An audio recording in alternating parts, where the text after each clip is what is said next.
Every year, 12 million barrels of oil pass through a stretch of water so narrow you could almost swim across it.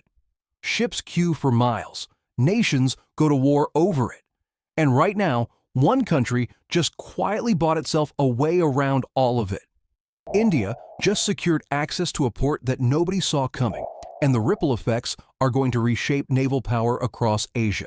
Before we dive in, comment where in the world you are watching from, and don't forget to click subscribe. The Strait of Hormuz is 21 miles wide at its narrowest point. That is it. 21 miles separating the Persian Gulf from the open ocean, and through that gap flows roughly 40% of all the world's seaborne oil.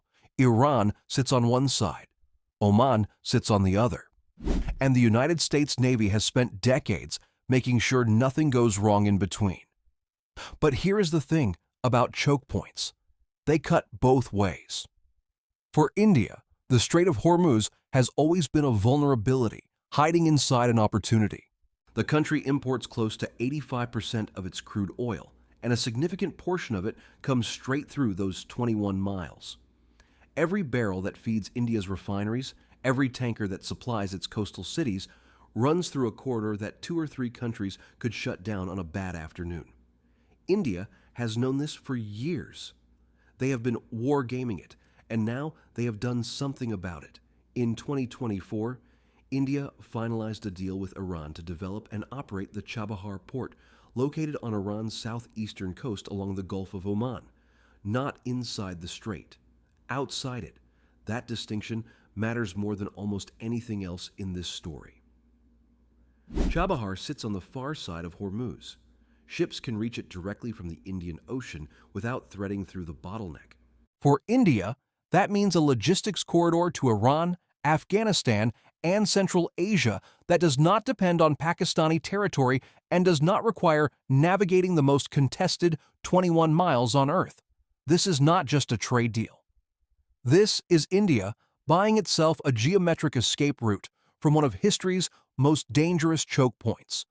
To understand why this matters, you need to understand the geography of India's problem. India and Pakistan share a land border, but not a functional trade corridor. Relations between the two countries have been hostile for decades, which means that every time an Indian company wants to do business with Afghanistan or the Central Asian republics, landlocked countries with enormous untapped markets, they have to go around the long way, by sea, through Hormuz, across the Arabian Sea, around a route that adds thousands of kilometers and weeks of transit time. Chabahar changes that equation entirely. With access to Chabahar, India can ship goods directly across the Arabian Sea, offload them in Iran, and then move them overland through Afghanistan and into the heart of Central Asia. This is the International North-South Transport Corridor, a route that stretches from Mumbai to Moscow, bypassing Pakistan, bypassing the Suez Canal, and cutting transit time between India and Russia by up to 30% compared to the current sea route. The Americans have noticed.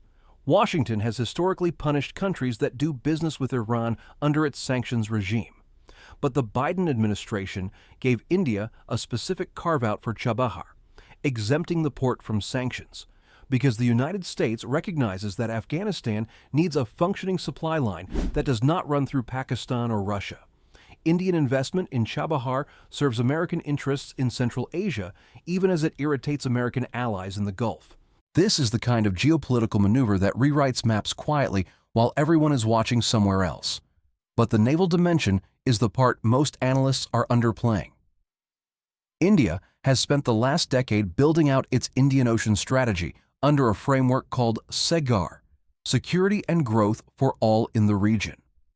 The core idea is that India considers itself the natural security guarantor of the Indian Ocean, and it has been methodically building port access, basing agreements, and bilateral relationships across the entire arc from East Africa to Southeast Asia, Mauritius, Seychelles, Sri Lanka, Maldives, Bangladesh, now Chabahar. Each one of these relationships gives the Indian Navy something it did not have before: logistics access, fuel, repair facilities, a place for ships to stop, resupply, and patrol further than they could otherwise. The Indian Navy is not trying to match the United States fleet. It is doing something arguably smarter. It is building a web of relationships that makes the Indian Ocean feel like home territory to Indian hulls. Chabahar fits into that web at a specific and critical node. The port sits within observation range of the eastern entrance to the Strait of Hormuz. Indian naval assets operating out of or through Chabahar have eyes on one of the most important maritime passages on Earth. They can monitor tanker traffic. They can observe Iranian naval exercises. In any future conflict that involves a Hormuz crisis, India's presence at Chabahar gives New Delhi options that it simply did not have before. This makes China deeply uncomfortable. Beijing has been building its own version of this strategy for years, the so-called String of Pearls, a network of Chinese-funded ports and facilities stretching from the South China Sea through the Indian Ocean to the Persian Gulf and East Africa. Pakistan's Backdoor port, about 70 kilometers from Chabahar, is the crown jewel of that network. China has sunk billions into developing Backdoor as the terminus of the China-Pakistan Economic Corridor, a pipeline and road system that gives China an overland route to the Arabian Sea. India just parked itself next door. Chabahar and Backdoor are close enough that analysts talk about them in the same breath. They are two ports on the same coastline, each serving as the maritime anchor of a completely different vision of what Central Asia's economic future should look like. One is Chinese-backed, Pakistan-adjacent, and designed to pull the region's trade toward Beijing's preferred routes. The other is Indian-operated, Iranian-based, and designed to do exactly the opposite. The competition between them is not going to be decided by warships. It is going to be decided by which port is faster, cheaper, and more reliable for landlocked countries trying to get their goods to market. But the naval positioning behind each port matters enormously for what happens if competition ever tips into confrontation. For India, Chabahar is also a statement about Iran that defies simple categorization. India and Iran have a complicated relationship. India buys Iranian oil when sanctions allow it and stops when Washington leans on New Delhi too hard. The two countries have cultural and historical ties stretching back centuries. India has watched the United States squeeze Iran economically while privately worrying that a destabilized Iran creates a vacuum that either China or regional extremists will fill. The Chabahar deal represents India's bet that engagement is more useful than isolation, and that India's presence at an Iranian port reduces the chances that Iran's coast becomes Chinese-controlled infrastructure. That calculation could prove correct, or it could backfire badly. If Iran and the United States go to war, if sanctions tighten to the point where Indian operations at Chabahar become untenable, if the Iranian government changes in ways that make the port agreement unworkable, India loses significant leverage and significant investment. The gamble is real.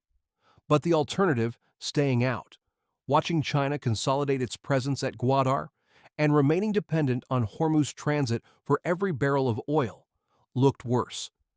India made a choice, and that choice is now physical infrastructure on an Iranian coastline, staffed by Indian personnel connected to Indian shipping lanes, pointed at the most important 21 miles of ocean in the world.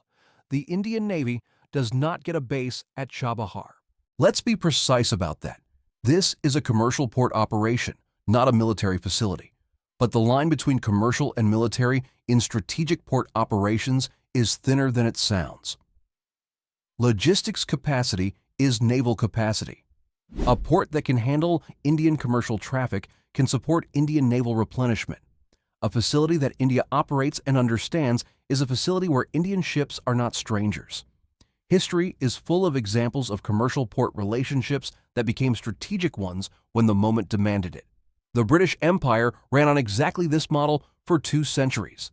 India is not the British Empire, but it is a country of 1.4 billion people with the world's 5th largest economy, a nuclear arsenal, a blue water navy still building toward its full potential, and a strategic environment defined by a hostile neighbor to the northwest, a rising competitor to the northeast, and an ocean that it considers its own. Chabahar is one piece of that picture. The Strait of Hormuz is still going to be contested water. Iran is still going to be a volatile partner. Pakistan is still going to be an obstacle. China is still going to be a challenge. But India just bought itself options it did not have before. And in geopolitics, options are the only currency that matters. India just quietly repositioned itself on the map, securing a port outside the world's most dangerous strait, building a corridor that bypasses Pakistan, outflanks China at Gwadar, and puts Indian eyes on Hormuz itself. This is what great power competition looks like in real life. Not missiles and headlines, but ports and patience, and long-game thinking. And India just made a very patient move.